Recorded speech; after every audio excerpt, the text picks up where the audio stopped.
Hello and welcome to the Screencast introducing inverses of trigonometric functions.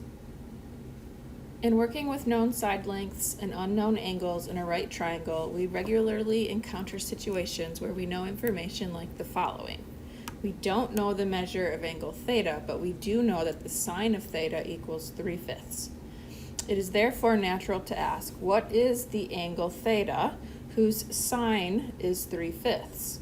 And from the unit circle, we know that every time a point traverses the circle, it will twice pass through locations where the vertical coordinate is 3/5. One in quadrant 1 and one in quadrant 2. And that in fact there are infinitely many angles whose sine is 3/5. At the same time, there is only one angle between 0 and pi/2 whose sine is 3/5.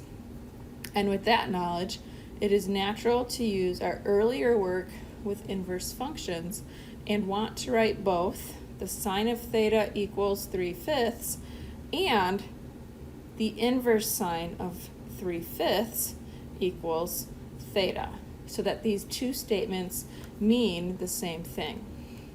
This reasoning suggests that if we are careful, we can define an inverse sine function, which we will call the arcsine function. We have to do this very carefully because the sine function is periodic and it fails the horizontal line test. So the full sine function does not have an inverse function.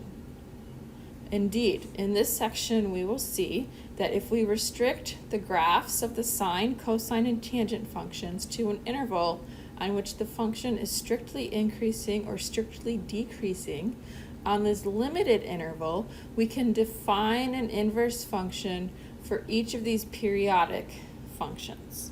For example, consider the portion of the graph of the cosine function on the closed interval 0 to pi, which is strictly decreasing and therefore has a corresponding inverse function. These inverses, combined with computational technology, enable us to answer the question, what is the angle whose sine is 3/5?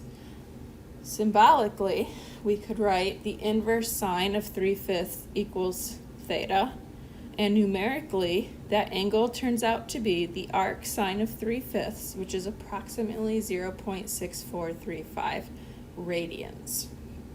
These inverse trigonometric functions are interesting to study in their own right, and they prove to be especially useful for finding the measurements of unknown angles in right triangles.